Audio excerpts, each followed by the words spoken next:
Bismillahir Rahmanir Rahim. Why did Allah Most High allow past revelations to be corrupted? Allah subhanahu wa ta'ala blessed past prophets with revelation of guidance, the revealed books, and the teachings of their prophets.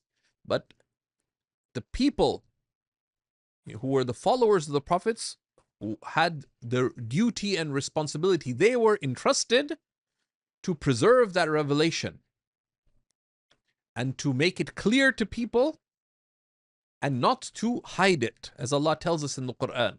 So Allah left the preservation of past revelations, such as that granted to Sayyidina Isa, and before him Sayyidina Musa, and that which was granted the prophets before them, like Sayyidina Ibrahim, and so on. The preservation of this revelation and the guidance associated with it was left to the people. But due to their heedlessness and their evil, the evil of their states and the evil of their intentions and their worldly aspirations and considerations, they tampered with that revelation. They forgot the revelation. They lost the revelation, and they did not preserve it. As for the final revelation, Allah subhanahu wa ta'ala took it upon himself for it to be preserved.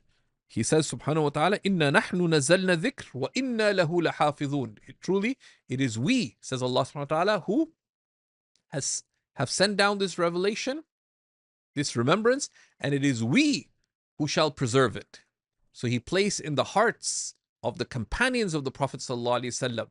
It also points to the brilliance of the education of the Prophet sallallahu alaihi wasallam, that the best of generations raised unto mankind was granted the Prophet sallallahu alaihi wasallam, his companions. And they preserved every letter and sound of the Quran. They preserved every detail of the prophetic example, which is the non-recited revelation.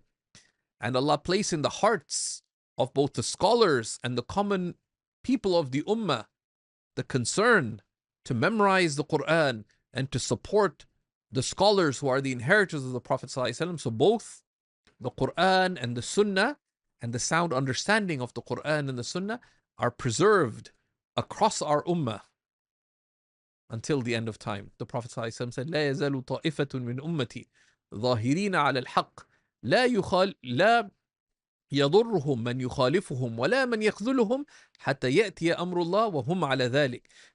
The Prophet ﷺ said in this hadith, in similar narrations is mentioned in all 6 books of hadith and beyond, they shall always remain a group in my ummah, manifest on the truth, unaffected by those who would oppose or deride them, until the command of Allah comes and they are as yet resolute on this. This is a promise of Allah subhanahu wa ta'ala. Left to our own devices, we would not have been able to preserve the Quran, to preserve the Sunnah, to preserve the sound understanding of it. But this is an amazing gift from Allah subhanahu wa ta'ala. Our duty is to walk in that way of light. The Prophet ﷺ said, تَرَكْتُكُمْ عَلَى الْبَيْضَاءِ لَيْلُهَا كَنَهَارِهَا لَا يَزِيغُ عَنْهَا إِلَّا هَالِكَ. I've left you on the clear, wide way, so clear that its night is like its day. None veers from it except one who ruins themselves. So let us be the people of gain. وصلى الله على سيدنا ونبينا محمد وعلى آله وصحبه وسلم. لا إله إلا الله محمد رسول الله.